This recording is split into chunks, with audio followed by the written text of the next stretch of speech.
சம்பவத்தை பற்றியும் உண்மையை கூறும் அண்ணல் அம்பேத்கரின் முகத்தோற்றமுடைய நபர். இன்னைக்கு வாதங்களும் பிரதிவாதங்களும் சுப்ரீம் கோர்ட் வரைக்கும் ரீச் ஆயிருக்கு.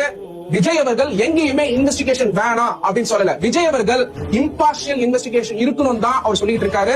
அது மட்டும் இல்லாம அங்கிருந்து அவரா கிளம்பல, தமிழ்நாடு கவர்மெண்ட் தான் அட்வைஸ் பண்ணி விஜய் அங்க இருக்க கூடாதுன்னு சொன்னாங்க. விஜயும் கிளம்பி மெட்ராஸ் வந்துருக்காரு. சப்சிக்வெண்டா விஜய் அவர்கள் இது வரைக்கும் சைலண்டா இருக்கிறது காரணம், மேட்டர் கோர்ட்ல இருக்கும் பொழுதும் மேட்டர் இன்வெஸ்டிகேஷன் இருக்கும் பொழுதும் அதை டீரெயில் பண்ணக்கூடாது அப்படிங்கிறது தான் விஜய் அவர்களுடைய நோக்கம். அதனாலதான் அவர் சைலண்டா இருந்துட்டு இருக்காரு.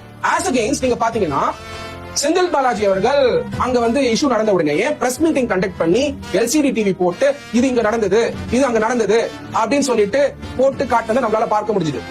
அப்படி இருக்கும் பொழுது ஒரு பக்கம் விஜய் அவர்கள் இன்வெஸ்டிகேஷன் ரெஸ்பெக்ட் பண்ணி, கான்ஸ்டிடியூஷன் ஆஃப் இந்தியாவை ரெஸ்பெக்ட் பண்ணி எந்த ஒரு கமெண்ட்டுமே கொடுக்காம சைலண்டா ஜஸ்ட் ஒரு ஆறுதல் வீடியோ சொல்லிட்டு, அது மட்டும் இல்லாம பாதிக்கப்பட்டவங்களோட இடத்துக்கு கூட போகாம அவங்க கிட்ட வீடியோ கால் பேசி சமாதானம் தெரிவிச்சு அவரோட தொடர்புல இருக்காரு விஜய் அவர்கள். அப்படி இருந்துட்டு இருக்கும் பொழுது ஆஸ் அகெயின்ஸ்ட் அங்க இருக்கக்கூடிய பொலிட்டீஷியன் செந்தில் பாலாஜி அவர்கள் இன்வெஸ்டிகேஷனே சிட் ஃபார்ம் பண்ணி இருக்கும் பொழுது, ஒன் மேன் கமிஷன் ஃபார்ம் பண்ணி இதை பார்த்துட்டு இருக்கும் பொழுது Senthil Balaji as a politician அங்க பிரஸ் கான்ஃபரன்ஸ் கண்டக்ட் பண்ணி வீடியோ போட்டு அதுலயும் விஜய் அவர்களுடைய படம் போட்டு எக்ஸ்பிளைன் பண்ணிருக்காரு செந்தில் பாலாஜி. அப்ப நீங்க புரிஞ்சுக்கணும். சோ அப்ப விஜய் அவர்கள் என்ன நினைக்கிறாருன்னா, இம்பார்ஷியல் இன்வெஸ்டிகேஷன் இருக்கணும், இண்டிபெண்டன்ட் இன்வெஸ்டிகேஷன் இருக்கணும், இண்டிபெண்டன்ட் ப்ராப் இருக்கணும், மக்களுக்கு உண்மை தெரியணும் அப்படிங்கிறது தான் டிவிகேக்கும் விஜய் அவர்களுக்கும் இருக்கக்கூடிய